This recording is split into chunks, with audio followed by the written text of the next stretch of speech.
राजधानी लखनऊ के विकास नगर में रिटायर्ड आईएएस से हुई लूट का खुलासा हुआ।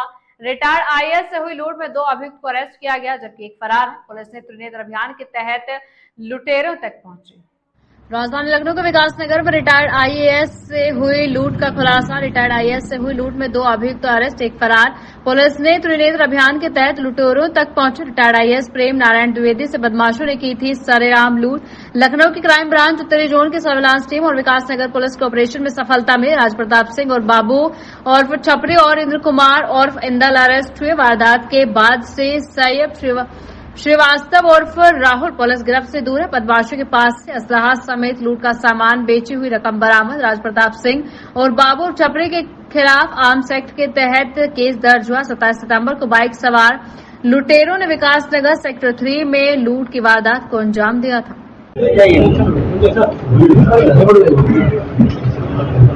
रिटायर्ड पुलिस अफसर खाना खा करके, पुलिस अफसर नहीं थे बल्कि आईएएस अफसर थे, वो खाना खा करके अपने घर के सामने गली में घूम रहे थे।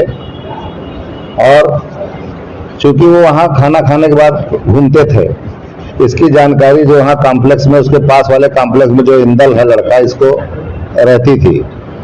तो ये उस दिन, घटना के दिन, ये सब पहले से इकट्ठा थे। वो अपना खाना खा के जब घूमने गए, तब तक ये लोग जो है वहां अपना प्लान बना लिए थे। और उसमें से ये लड़का जो है दौड़ करके गया, उनके साथ सीसीटीवी फुटेज में भी आया हुआ है। पहले 4-3 लोग जो है वहां अपना कर रहे थे, उसकी भी एक लड़का उसके आसपास था, जिसके बारे में हम लोग अभी जानकारी कर रहे हैं कि उसका इन्वॉल्वमेंट क्या है। अभी वो संदेह के दायरे में है। अभी हम उसके बारे में अभी उसको इसलिए फरार घोषित नहीं किए। तो ये अपना, इसमें से एक लड़का भाग करके गया, ये राज प्रताप और बाबू, इसने उनको कंधे से पकड़ करके चेन खींचा और धक्का मुक्की करके गिरा दिया, जिसके वजह से उनको चोटें आई। वो पीजीआई में उनको एडमिट कराना पड़ा और अभी भी उनका इलाज चल रहा है। क्योंकि ये लगभग 70 साल के हैं द्विवेदी जी। तो ये जनरली छीना झपटी के बाद जो धक्का मुक्की करके गिरा दिया, उससे ये इसके ब्रुटल होने की, मतलब एक व्यक्ति का उम्र से आपको बाबा की उम्र का हो और आप उसके साथ जो है धक्का मुक्की करके चोटिल कर देने का प्रयास कर दिए, ये महत्वपूर्ण गंभीरता, इसकी बहुत ज्यादा गंभीरता थी। इसकी वजह से जो पुलिस कमिश्नरेट की टीम जो है, डीसीपी उत्तरी हमारी टीम, विकास नगर की टीम और सभी अधिकारी जो है वो संवेदनशीलता के साथ इस पर 4 लोग काम किया। और सीसीटीवी के फुटेज से हमको मिल गया कि ये लोग जो है, ये यहाँ 3-4 लड़के जो दिख रहे हैं, इन पे काम किया जाए तो डेवलप हो सकता है। सीसीटीवी को डेवलप करने से ये पता लगा कि एक व्यक्ति, इसका कहीं न कहीं संबंध जो है इस कॉम्प्लेक्स से जरूर होगा, क्योंकि एक साथ अगर असेंबल हो रहे हैं तो बिना सहारे के आदमी इकट्ठा नहीं होता है। तो वो सहारे पर हम लोग पहुंचेंगे। सहारा वहां का जो है इंदल है, जो ड्राइवरी का भी काम करता है और पीछे भी इसका क्रिमिनल इतिहास है। तो ऐसी स्थिति पे हम लोग इस पे सेंट्रलाइज किए, इससे पकड़ा गया। इसके पकड़ने से पूछताछ में चीजें आगे सुराग की। फिर हम लोगों ने इस पे सर्विलांस पे लोगों को लिया। सर्विलांस में जिसको अभी हम लोग फरार बता रहे हैं, वो लड़का अभी वो फरार है।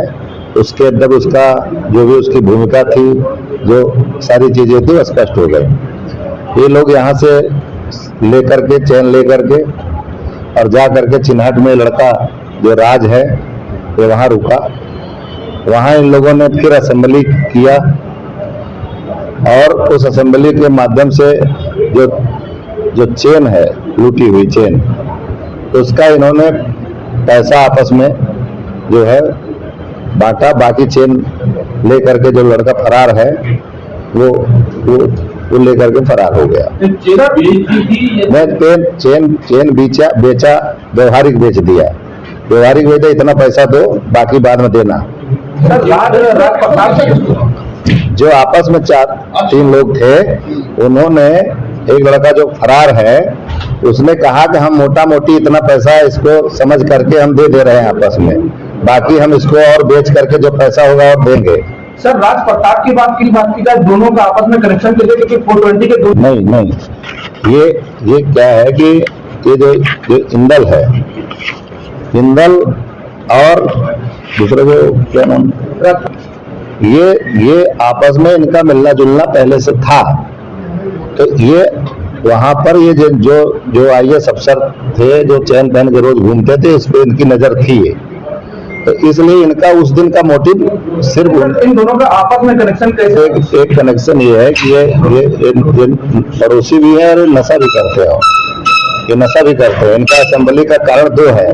दूसरा जो लड़का जो फरार है वो आसपास ही रहता है इसके इंदल के कॉम्प्लेक्स के, और ये जो है नशा भी करते हैं आपस में बैठ करके। तो एक प्रकार एक असेंबली के इनके दो रेजिडेंट, उसको नजदीक रहने की वजह से नजदीक रहता है, दूसरा एक बीच में ये गांजा भी पीते हैं। तो क्या इसमें मुद्देबाजी को लेकर के लूट नहीं की गई। लूट का सीधे मोटिव है, एक आदमी सॉफ्ट टारगेट है जो चैन पहन के घूम रहा है, तो इनका पीछे जैसे है कि इनका काम है जैसे से डिस्पोजेशन करना, चोरी के मुकदमे है, तला भी है।